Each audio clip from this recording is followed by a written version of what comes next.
Nobody screamed. That's the part that keeps coming back to me. No shattering glass. No frantic phone calls caught on voicemail. No neighbors rushing out into the street. Just a quiet house in Brentwood, sitting behind hedges tall enough to keep secrets, doing what it had done for decades, holding everything in. Before we continue, please hit the like button, subscribe to the channel, and turn on the notification bell for updates. That's how this story begins. Not with a headline. Not with a breaking news banner sliding across a screen, but with silence. And then a question that refuses to behave. What happens when the man everyone thought they knew turns out to be someone others quietly endured? Because for years, decades, really, Rob Reiner existed in a fixed position in the public imagination. Filmmaker, activist, the outspoken moral voice in a loud political era. A man who told stories about decency, justice, and the importance of saying the right thing at the right time. And then, suddenly, the story stopped behaving. A brutal double killing. A son in custody. A daughter using words that don't usually appear in first statements. And hovering at the edges of it all, unexpectedly, uncomfortably, the voice of a 92-year-old musician who had never spoken publicly about Rob Reiner before. Willie Nelson does not chase relevance. At this stage of his life, relevance comes to him whether he wants it or not. He doesn't give interviews easily. He doesn't correct the record. And he doesn't revisit old ghosts unless something has shifted so profoundly that staying silent becomes louder than speaking. So when Willie Nelson finally said, Rob Reiner was not the man you think he was, it didn't land like an accusation. It landed like a warning. And that difference matters. Because this is not a story about celebrity tragedy in the tabloid sense. It's not a courtroom procedural, at least not yet. And it's not an attempt to retrofit villainy onto a public figure because of the way his life ended. This is a story about delay, about truths that wait, about the cost of waiting too long. When the news first broke out of Los Angeles, 2 bodies found inside a multi-million-dollar estate. The early details followed a familiar script. Shock, condolences, a stunned community, the obligatory reminder of success, philanthropy, and public impact. But beneath that surface language, something else was happening. Something slower, more cautious. Law enforcement didn't rush to define motive. Family members didn't rush to explain relationships. And reporters who had covered Hollywood for years noticed something odd. The usual chorus wasn't singing in harmony. There were pauses where there shouldn't have been pauses. Words chosen carefully. Descriptions that stopped just short of comfort. And then there was that phrase. Dangerous family member. Not suspect. Not person of interest. Not even accusation. Dangerous. It's a strange word to use in the immediate aftermath of violence. It suggests history. It suggests memory. It suggests that what just happened did not arrive out of nowhere. It arrived from somewhere very specific. And that's where this story starts to lean away from the obvious. Because if this were only about a crime, the shape of it would already be familiar. Timelines. Evidence. Charges. A trial date circled on a calendar. But this story keeps pulling backward instead of forward. Back into old rooms. Old conversations. Old silences that were once framed as discretion, professionalism, or loyalty. Ask yourself something, and answer it honestly. How many people do you know who are exactly who they appear to be in public? Not mostly. Not eventually. Exactly. Hollywood, more than any other industry, survives on agreed-upon fictions. Not lies, necessarily. Just omissions. Strategic angles. The parts of a personality that photograph well, and the parts that are quietly cropped out. Rob Reiner understood that machinery better than most. He lived inside it, benefited from it, spoke against it, even while mastering it. Which is why Willie Nelson's timing is so unsettling. Not because he spoke, but because he waited. Willie Nelson was there for the long arc. The rooms before publicists. The conversations before reputations hardened. He watched people become symbols and then mistake the symbol for the self. And for decades, he said nothing. Until now. Why now? That's the question this story keeps circling. Because Willie didn't come forward during a scandal. He didn't speak during an award cycle. He didn't attach his words to a documentary release or a memoir tour. He spoke after death. After violence. After there was no longer anything to gain. That alone should give you pause. There is a temptation, especially online, to rush toward conclusions. to decide that every revelation must point to guilt or innocence or some clean narrative resolution that allows us to move on. But this story resists that instinct. Every time it seems to present an answer, it introduces a contradiction instead. A son who lived nearby, but not inside. A daughter whose words carried fear, not certainty. A public figure whose reputation was built on moral clarity, and whose private life now appears anything but simple. And hovering above all of it, a voice that waited nearly a century to speak. Willie Nelson did not say Rob Reiner was a monster. He said he was not the man you think he was. There's a difference. One demands judgment. The other demands reflection. So let's slow this down. Let's resist the urge to decide who this story belongs to before we've earned the right to understand it. Because the most dangerous stories aren't the ones with obvious villains. They're the ones where everyone played a role, including the people who said nothing. And that includes Willie Nelson himself. Because the moment he finally broke his silence, he didn't just reopen the past. He changed the meaning of the present.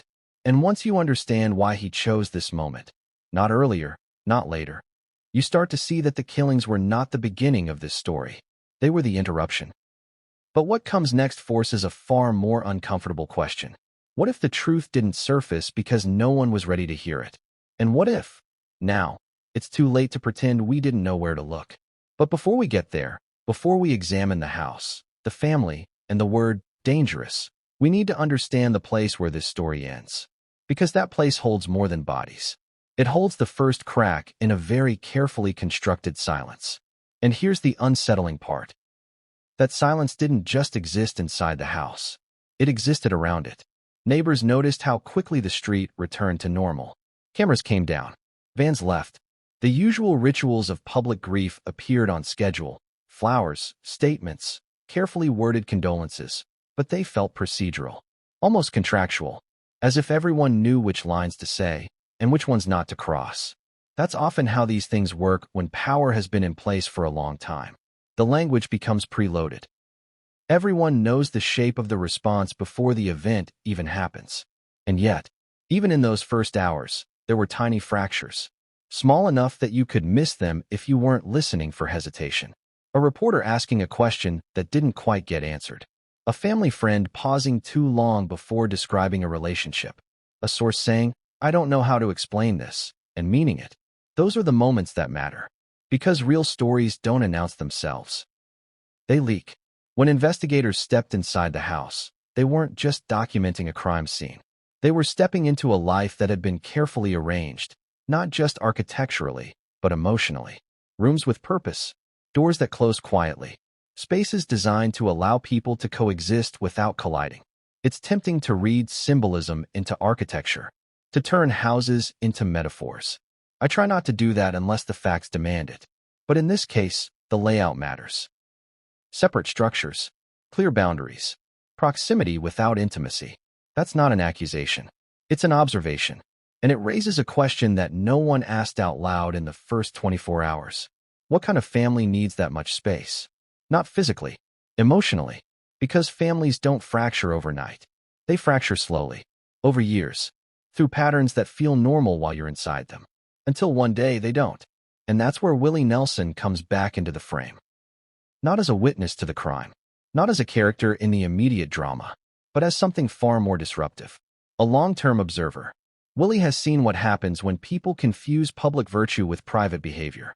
He's watched careers built on ideals collapse under the weight of unexamined truths. He's also watched others survive not because they were innocent, but because they were protected. That kind of perspective changes the way you speak. It makes you careful. It makes you reluctant. So when Willie finally said something, not in anger, not in a tell-all, not with theatrics, it carried a weight that younger voices simply can't manufacture. And what he didn't say may be even more important than what he did. He didn't point fingers. He didn't name crimes. He didn't claim knowledge of what happened inside that house. Instead, he questioned a narrative. The man you think you know. That phrasing does a lot of work. It suggests distance between perception and reality, between image and experience, between who someone is in public and who they are when the doors are closed and the lights are low. Ask yourself something. How many people in positions of influence are known primarily through their values, not their behavior? It's an uncomfortable question, but it's one this story keeps asking. Because once violence enters the picture, everything before it gets re-examined. Conversations are reinterpreted. Silences are replayed. Decisions that once seemed benign start to look intentional. And that's dangerous territory. Not because it leads to truth too quickly, but because it tempts us to flatten complexity into blame. This is not that story. At least not yet. This is a story about context. About accumulation. About the slow erosion of certainty. And that erosion didn't begin with a knife. It began with patterns. Patterns of distance. Patterns of restraint. Patterns of people choosing their words carefully because they'd learned, over time, that words had consequences. That's why the daughter's phrase matters. Dangerous family member. That phrase didn't come from a legal manual. It came from lived experience. And it opens a door we can't close again. Because danger doesn't have to mean violence. It can mean volatility, control, unpredictability. The kind of presence that keeps everyone slightly off balance, adjusting their behavior to avoid setting something off. That kind of danger rarely leaves bruises, but it leaves something else. Memory. And memory is what Willie Nelson trades in now. Not nostalgia, not myth-making. Memory. He's at an age where the pressure to maintain someone else's story no longer outweighs the pressure to live honestly with your own. That's not bravery. It's clarity. And clarity, in stories like this, is often mistaken for accusation. But listen closely to what he actually did. He didn't say Rob Reiner was evil. He said he was not who you think he was. That leaves room. Room for complexity. Room for contradiction. Room for truths that don't fit neatly into verdicts. And that's precisely why this story refuses to resolve itself quickly. Because the moment we try to turn it into a morality play, we lose the thread.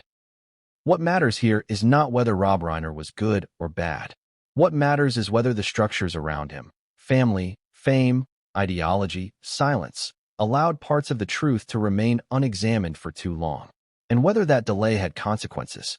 We're used to thinking of violence as an eruption, a sudden break from normalcy. But sometimes it's the opposite. Sometimes it's the inevitable result of everything staying exactly the same for far too long. That's the unease that hangs over this case. Not just what happened, but what didn't. What conversations were postponed. What discomforts were managed instead of confronted. What people convinced themselves was none of their business. And what happens when all of that finally collapses at once. As we move forward, the temptation will be to assign roles. To decide who is victim, who is villain, who is unreliable, who is hiding something. We're going to resist that. Instead, we're going to do something harder. We're going to sit with the uncertainty. We're going to trace the outlines of a life that was lived publicly as a moral statement and privately as something far more complicated. We're going to examine why the people closest to the center spoke the way they did, cautiously, indirectly, sometimes not at all. And we're going to keep asking the question that Willie Nelson forced into the open simply by breaking his silence. What if the version of this man we were given was never the whole story? And what if the reason we're only asking that now has less to do with truth and more to do with timing? Because the house in Brentwood may be where this story interrupted itself, but the forces that shaped it were set in motion long before anyone called the police. And the next place we need to go, the place where this story actually tightens, is inside that house. Not on the night everything ended, but on the nights nothing happened at all. Because that's where the real danger tends to live. Did the house feel different before anyone knew why? That question kept coming up in the first interviews. Not directly, not on the record, but in the sideways language people use when they're trying to describe something that didn't announce itself. A heaviness, a quiet that felt managed, a sense that whatever lived inside those walls had been contained for a very long time. The house didn't scream when it was discovered. It waited. That matters more than it sounds. Because when investigators arrived at the Brentwood estate, they weren't stepping into chaos. They were stepping into order, disrupted, yes, but not unraveled. Furniture in place, doors where they belonged. No obvious signs of a struggle spilling from room to room. No frantic disorder that suggests panic taking over. Instead, there was precision. And precision tells its own story. People imagine crime scenes as explosive moments frozen in time. In reality, the most revealing ones are often the calmest. They suggest familiarity, routine, a sequence of events that unfolded without interruption or resistance. The estate itself had been designed to create separation. That wasn't incidental. Separate structures. Clear lines between private and semi-private spaces. The main house. The guest house. Paths that allowed movement without collision. Architects will tell you this kind of layout is about privacy, about hosting, about flexibility. But families live inside architecture in ways blueprints can't explain. Separation can be a luxury. It can also be a strategy. The guest house, where Nick lived, was close enough to hear the rhythms of the main residence, but far enough to avoid constant contact. Close enough to be present, far enough to be absent. That balance didn't happen by accident, and it's not inherently sinister. Many families choose similar arrangements for practical reasons. Independence, adulthood, boundaries. But in this case, investigators noted something subtle. There were no signs of recent shared living. No communal meals left behind. No overlapping personal items. No evidence that this was a house where people drifted freely between spaces. It was a house with lanes. That may sound trivial. It isn't, because lanes imply rules. Unspoken ones, perhaps. Expectations. Patterns of behavior that everyone understands without needing to articulate them.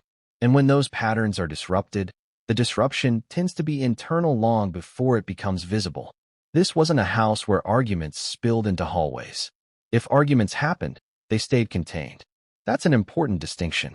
Neighbors described the family as private. Not reclusive, not hostile, just closed.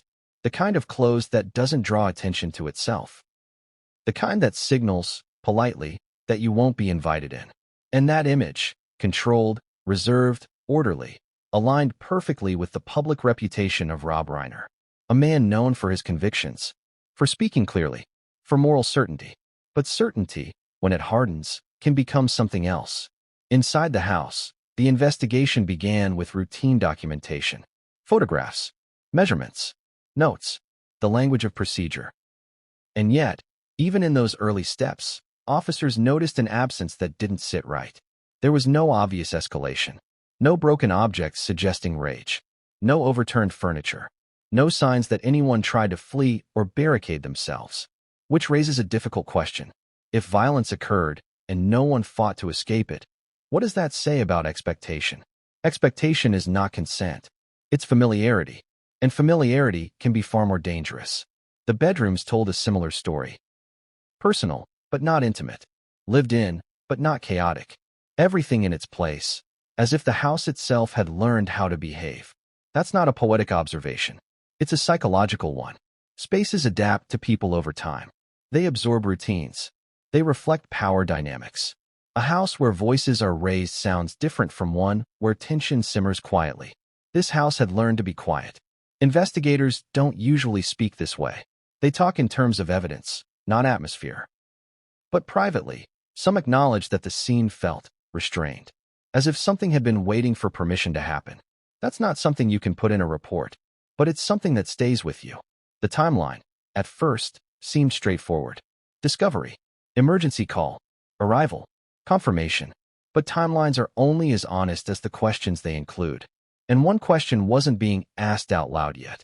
Why did no one hear anything? In a neighborhood where sound carries, where staff, neighbors, security systems often pick up disturbances, where silence itself can be suspicious, the answer may be mundane. Soundproofing, distance, timing, or it may point to something else entirely, because silence can be engineered.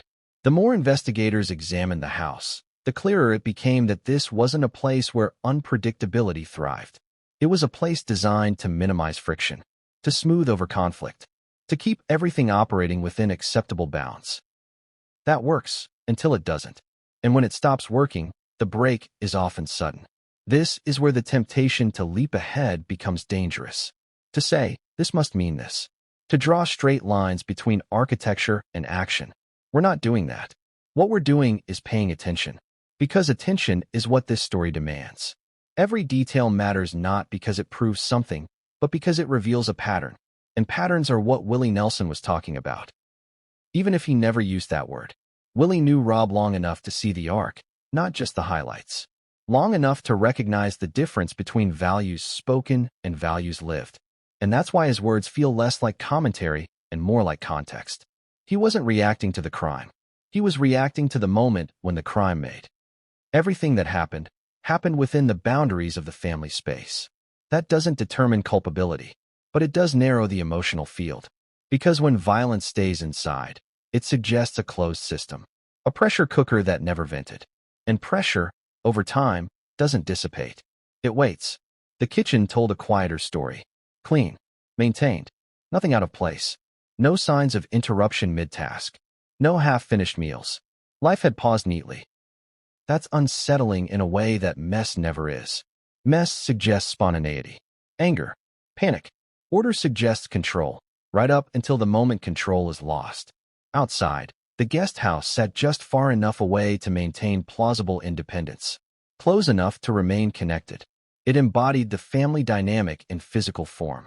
Connected, but separate. Present, but not fully inside. That arrangement had worked for years, until it didn't.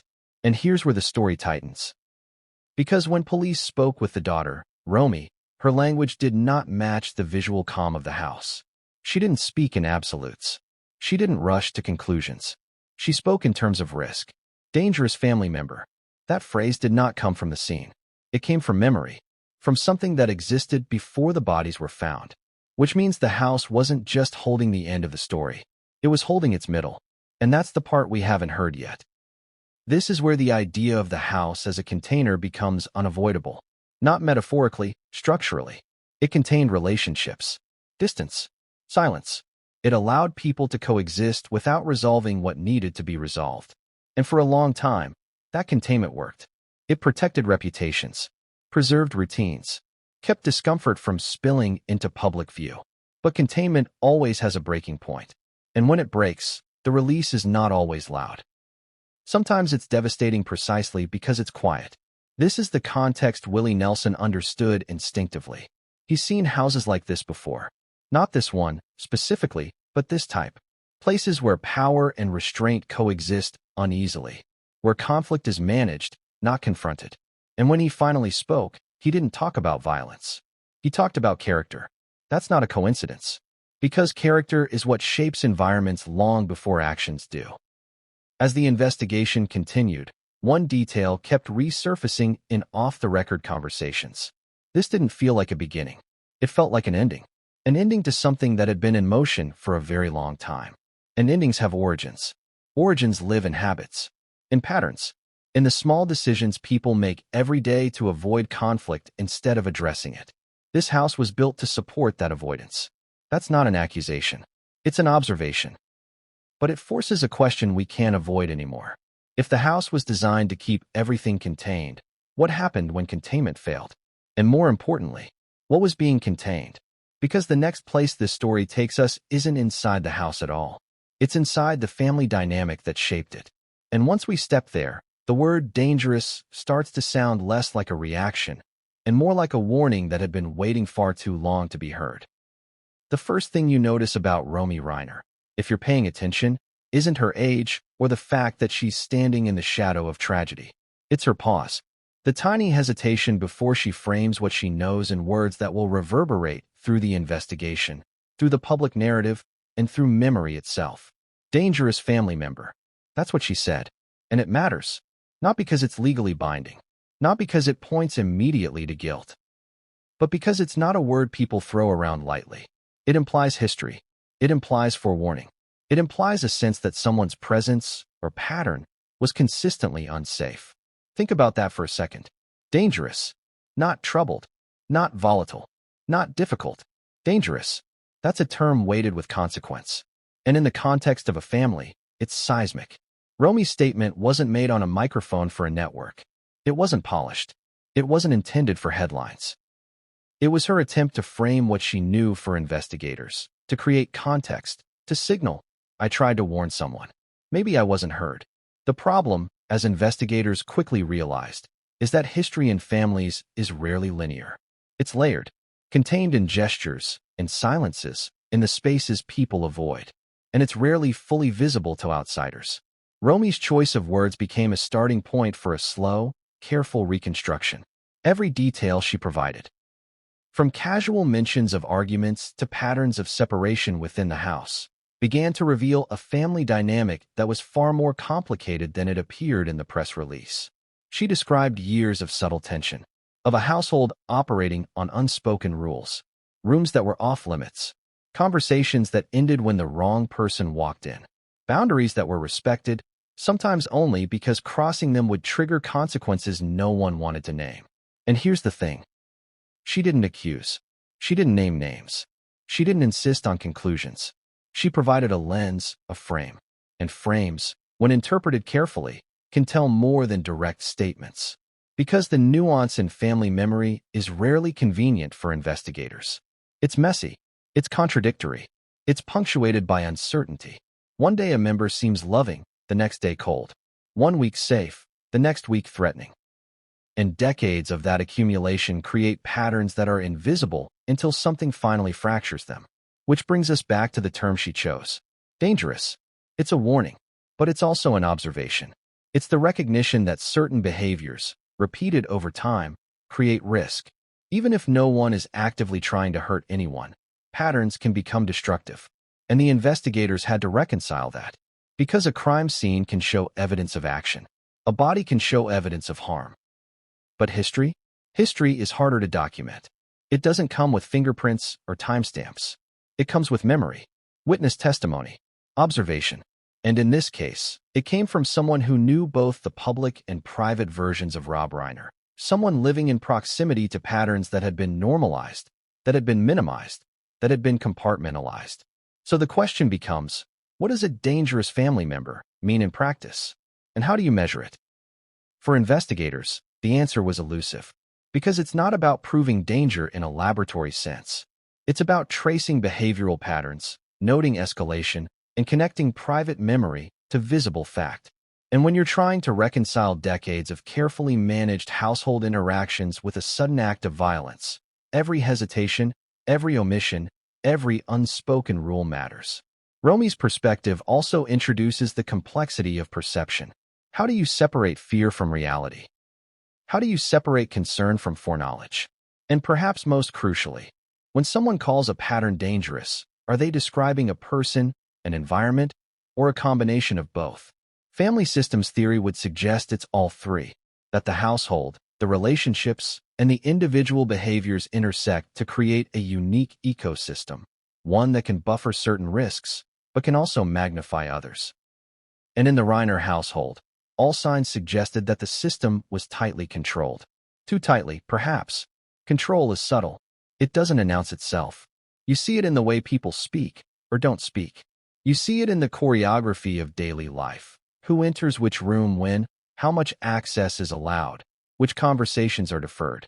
And Romy, in her careful phrasing, was pointing directly at those patterns without ever having to dissect them verbally.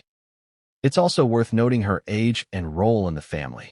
At 27, Romy had spent her formative years observing dynamics she may not have fully understood at the time. But memory, especially after trauma, has a way of crystallizing moments into patterns. Her words weren't casual recollections. They were distilled observations formed over years of living within a complex hierarchy. Which leads us to the next point, perception versus reality. Romy perceived a risk. Did that risk exist in the legal sense before the murders? Was it actionable? These are the questions law enforcement would later grapple with. And they illustrate a tension at the core of this story, the tension between lived experience and objective fact. And it's precisely this tension that Willie Nelson's words later echo. He didn't comment on the crime itself. He didn't assign blame. But he acknowledged the dissonance between public perception and private reality.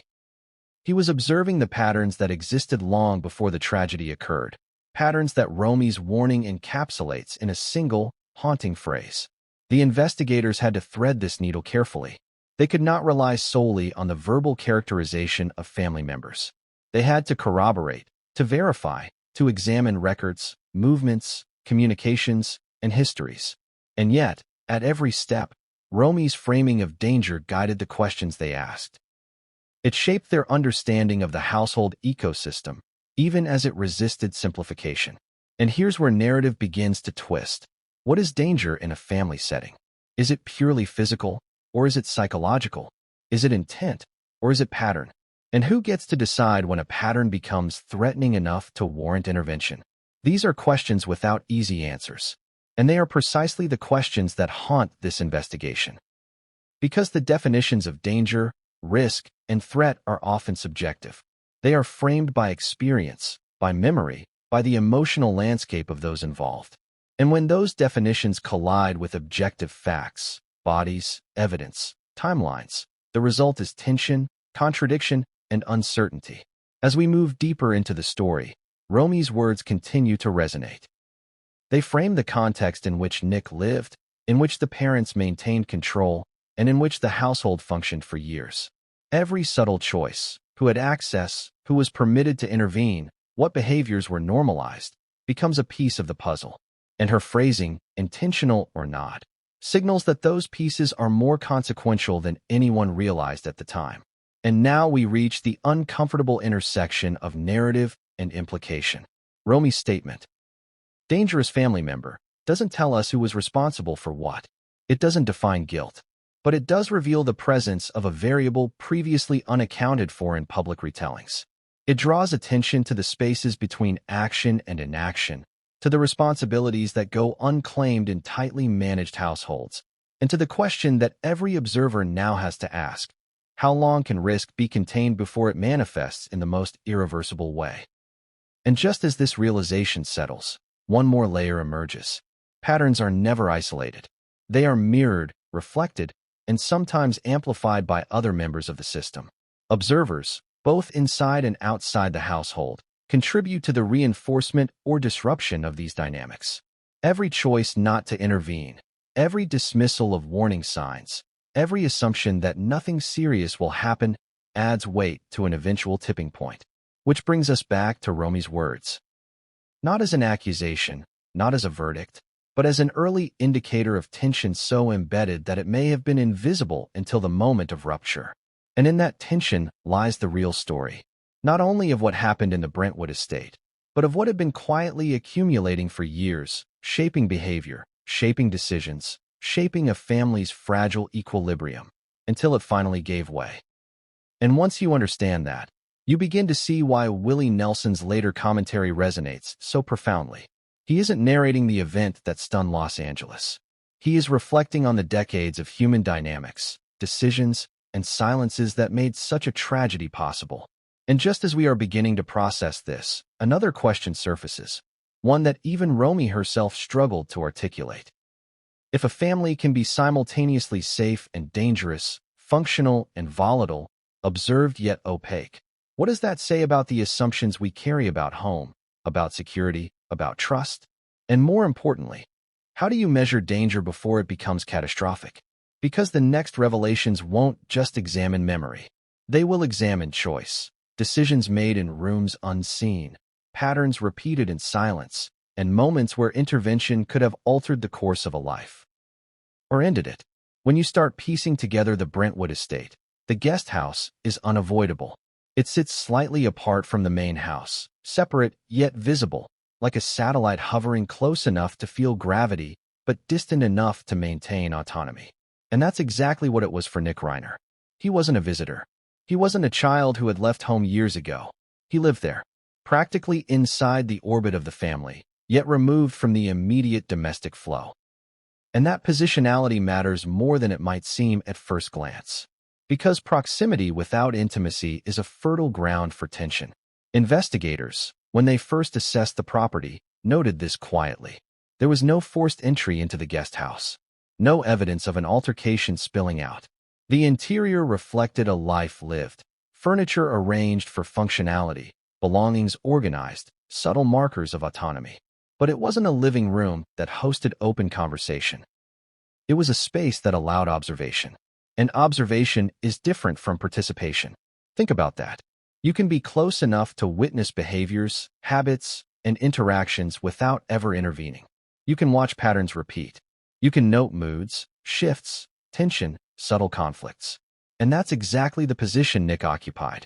Which raises a question we can't ignore. How much did he see? How much did he understand? The answer, as it often is messy. Neighbors described the young man as reserved, polite, and occasionally distant. Staff members spoke about his routines, precise, consistent, sometimes inflexible. Nothing about him suggested a lack of awareness. He was attuned, observant, capable of reading the environment around him. And yet, proximity did not translate to mediation. He did not intervene in daily frictions. He did not assume responsibility for patterns he observed. That's not a judgment. That's a structural reality. In families with clearly defined boundaries, autonomy is both a right and a responsibility. You can be part of a household without being part of its operational flow. And sometimes, that distinction is necessary to maintain peace. But peace in this context was fragile, because living near the epicenter of tension does not inoculate you from consequences. In fact, sometimes it amplifies them. You see the fractures more clearly. You know the pressure points. And when an equilibrium finally fails, those closest, even at a remove, bear witness in ways that complicate narrative. Investigators had to confront that reality. Nick's position in the guest house was not evidence of guilt, nor was it evidence of innocence. It was a fact, a context, a spatial reality that had implications for timelines, interactions, and potential exposure to conflict. And yet, what complicates everything is the human element, the choices we make in response to proximity. Nick's choices, for instance, had been consistent with a life seeking independence. He maintained his own space. He adhered to his routines. He engaged with the family selectively. He navigated patterns of tension without challenging them openly. And that non-engagement, in a household where patterns of danger existed, became a critical piece of the unfolding narrative. We often underestimate the weight of inaction in situations like this. It's easier to see the acts themselves. A confrontation, a raised hand, a broken object, than the decisions not to act, the moments when someone could intervene but does not. Yet those decisions, accumulated over years, create conditions that can turn catastrophic. Which brings us back to the central tension, the house as container. The guest house was more than a physical structure. It was a buffer, a layer of separation that maintained the illusion of safety while patterns of risk persisted. Nick lived inside that buffer. He could see, hear, sense, but he could also remain insulated. And that insulation, while protective, also limited his capacity to alter the trajectory of events. Consider this.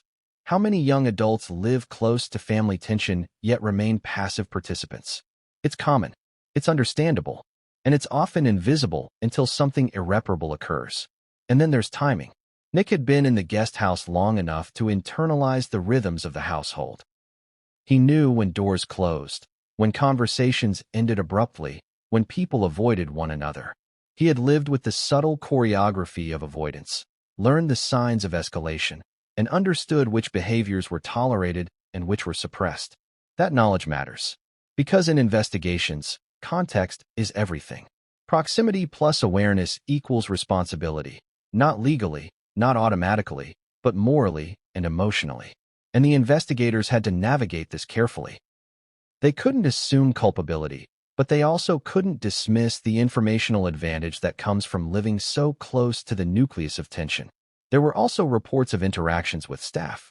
Employees noted that Nick rarely disrupted household routines. He respected boundaries. He engaged selectively, observing rather than participating.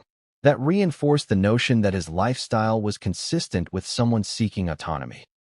But it also highlighted the contrast between observation and engagement. Watching patterns repeat is one thing. Acting to change them is another. Which leads us to the uncomfortable question. Does proximity imply responsibility? In a legal sense, not necessarily. But in the human sense? Absolutely. And that's the tension at the heart of Nick's situation. He lived near potential risk, could perceive patterns, understood dynamics, and yet, like many in similar positions, opted for containment rather than confrontation. It's also worth noting the psychological dimension.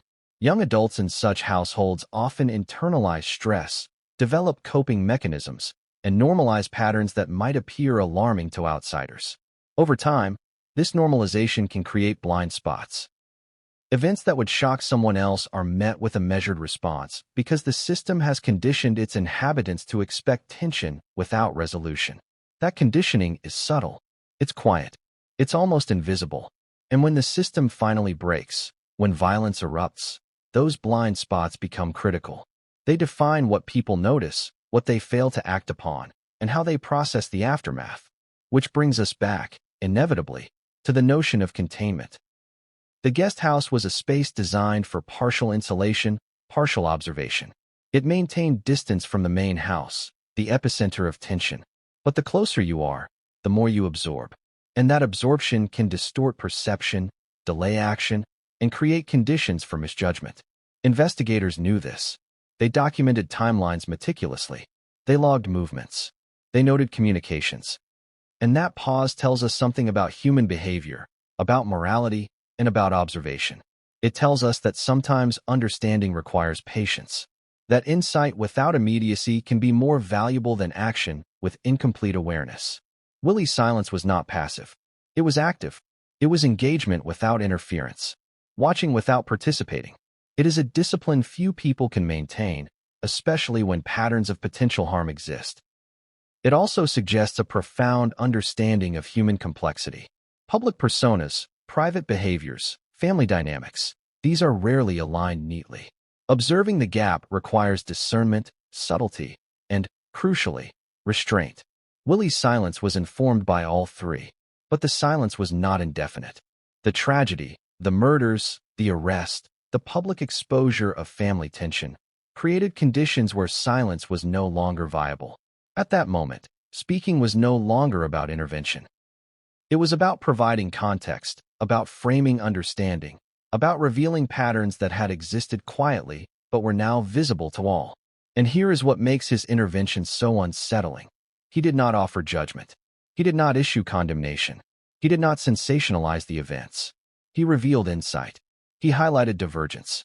He drew attention to the gap between appearance and reality. That distinction is critical. Ask yourself this. How often do we assume that public silence equals indifference? That quiet equals approval? That waiting equals neglect? Willie Nelson's approach complicates these assumptions. Silence, in this context, was a deliberate choice, an analytical tool, and a moral stance. Moreover, Willie's timing underscores the limitations of human observation. We often believe that noticing something obligates us to act immediately. But there is wisdom in waiting, especially when premature action could distort truth or provoke misinterpretation. He waited until the patterns were undeniable, the rupture unavoidable, and the context clear. And yet, even now, there's restraint in what he says.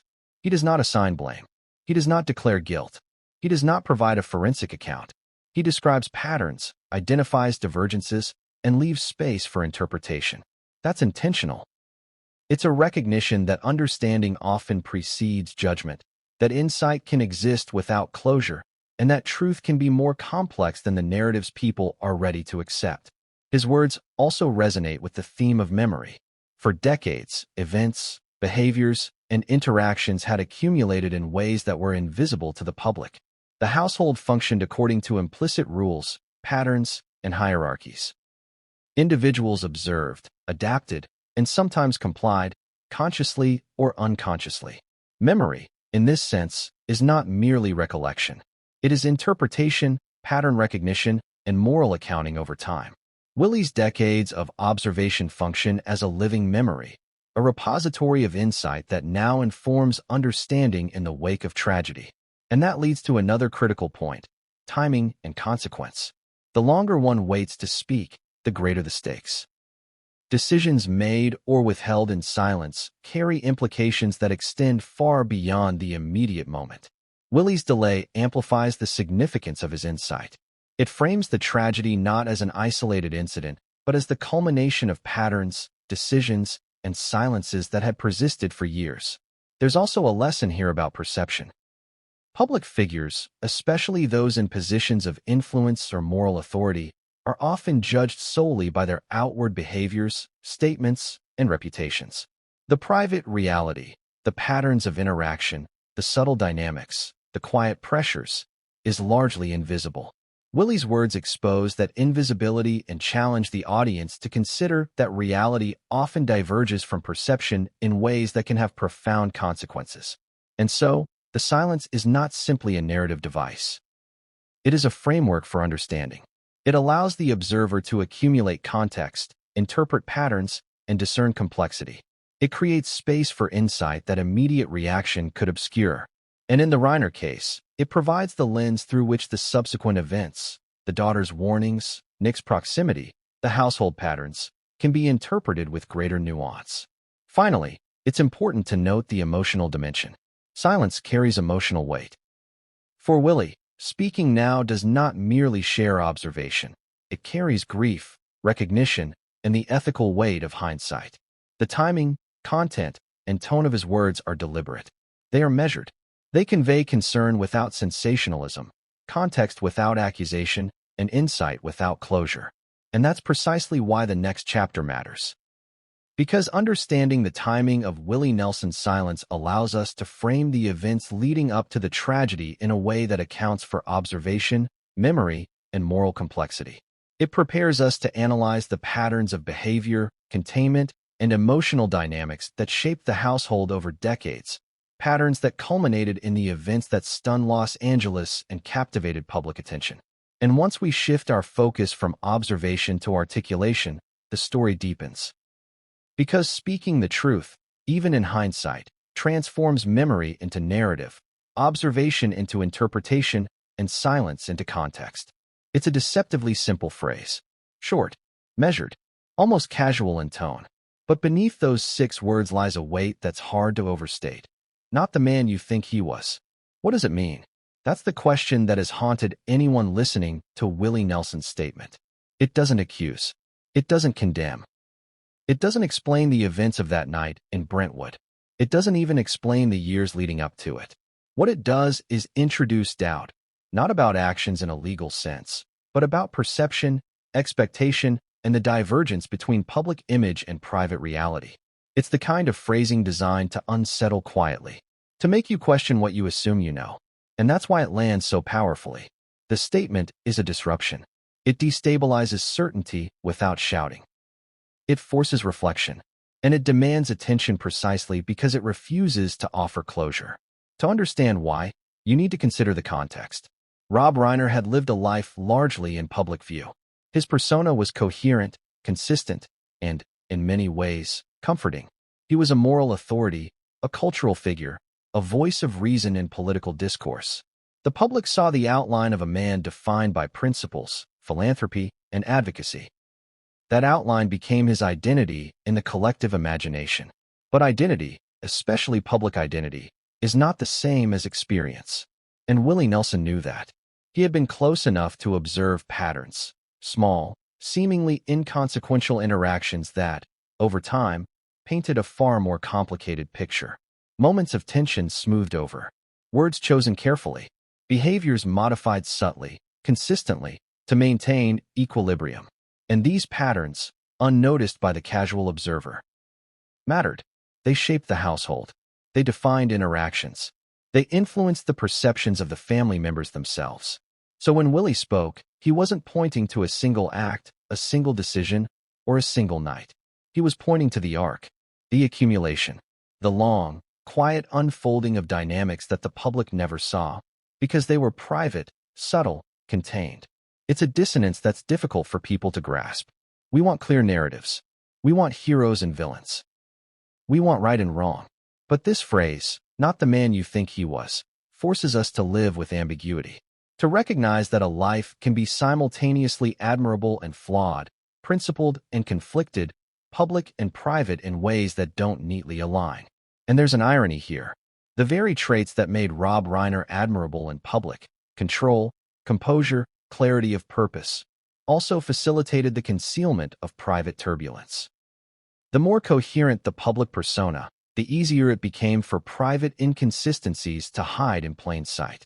The more he maintained his image, the more patterns of avoidance, tension, and restrained conflict could persist without detection. Ask yourself, how many people do we know only through their public actions? How often do we assume that the character projected to the world is complete? And what happens when the hidden dimensions of a person collide violently with circumstance, revealing fissures we never imagined? Willie's statement is a meditation on that collision. It does not sensationalize. It does not offer closure.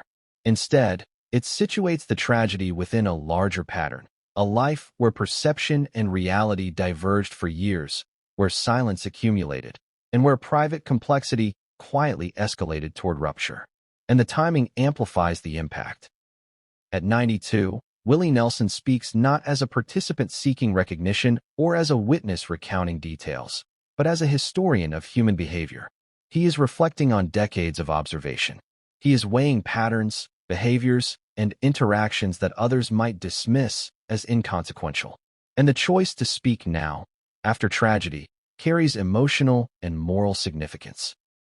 It signals that the divergence he observed mattered, that it had consequences, and that silence, even when prudent, can reach a point where the truth must be acknowledged.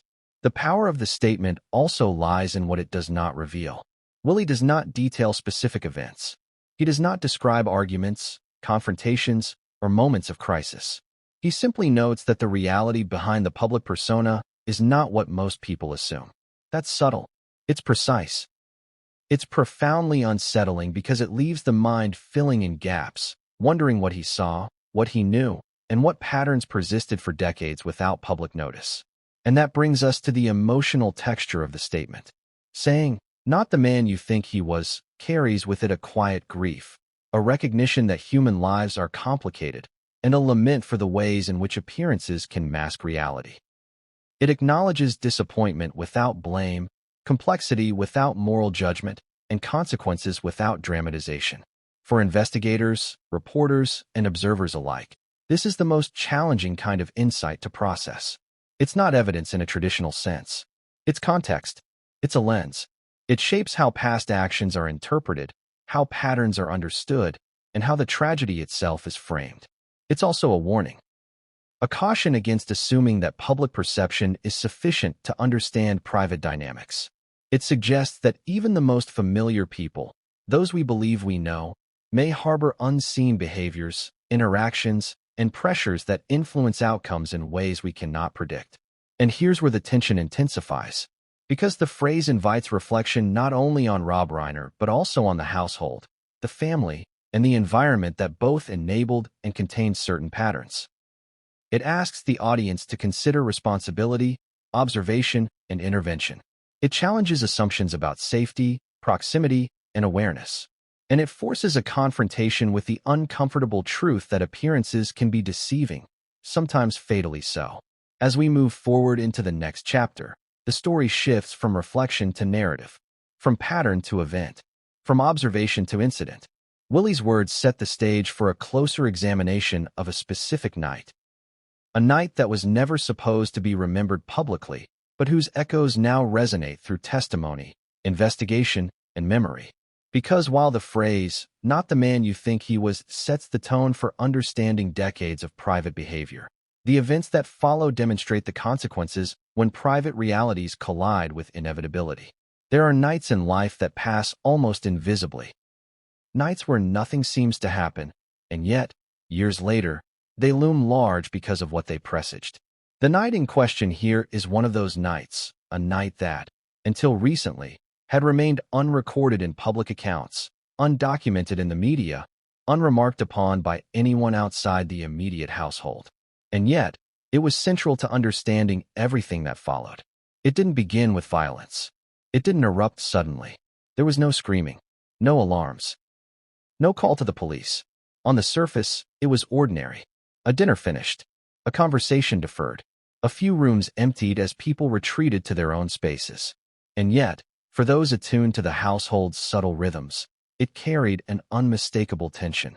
Investigators, speaking off the record, described it as the night where patterns became momentarily transparent. Moments of avoidance became visible. Repetition became predictive. Silence became communicative. And for those within earshot, it was clear that something had shifted, something that had long been constrained by habit, routine, and unspoken rules. Romy's recollections place her squarely in the orbit of that night. She did not describe an argument in conventional terms. She did not recount a confrontation or an outburst. She described subtleties, a door left ajar, a glance exchanged, a hesitancy in speech that spoke volumes. The daughter's observations indicate that the household's equilibrium had begun to crack, even if no one yet realized the magnitude of the fracture. Nick, in the guest house, perceived some of these shifts differently. From his vantage, patterns that seemed threatening from the main house might appear mundane. Routines were repeated. Minor tensions surfaced and dissipated. And without active intervention or a clear understanding of what constituted real danger, the night passed with a deceptive calm. But the investigators emphasized a crucial detail. The night, though outwardly uneventful, was the first observable deviation from established household norms. The rhythm had been interrupted, however subtly. The equilibrium had been tested. And for a household long accustomed to managing tension through containment and distance, that deviation was significant. Willie Nelson's later commentary contextualizes this night in a broader pattern. He did not speak about the night itself in forensic terms, nor did he provide a timeline of incidents. He instead framed it as illustrative of a larger truth, that private behavior often diverges from public perception, and that small, unnoticed deviations can accumulate into outcomes that feel sudden but are, in fact, long in gestation. The night also illuminates a critical psychological dynamic: habituation. Members of the household had adapted to tension over years, learning to interpret and internalize signs of volatility.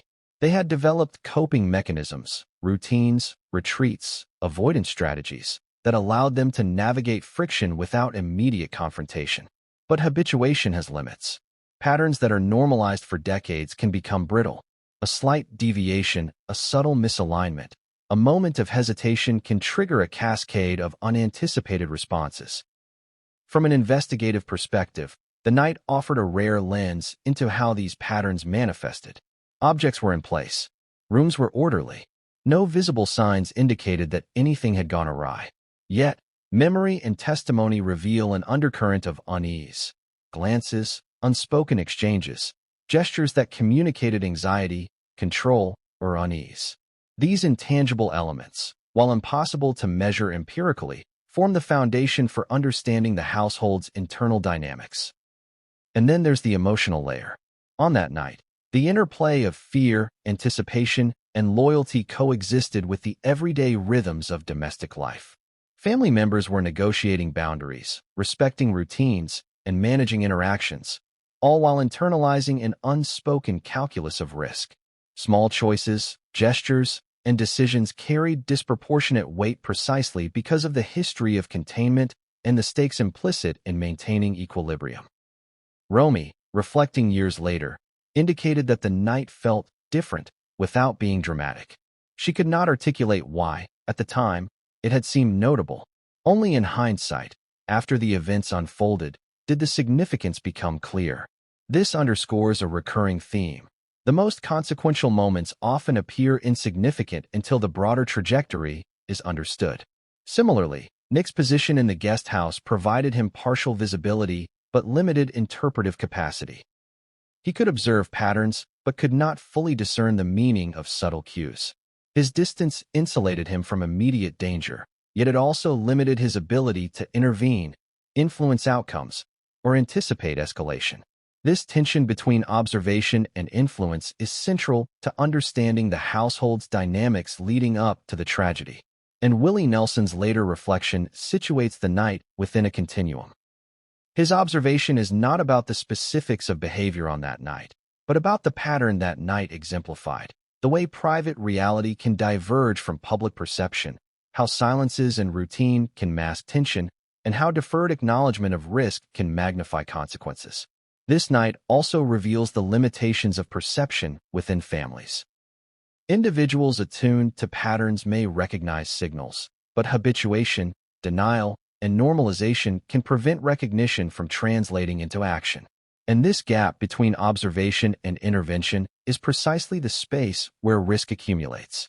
As investigators pieced together the household's internal flow, it became evident that the night was emblematic of a larger systemic dynamic.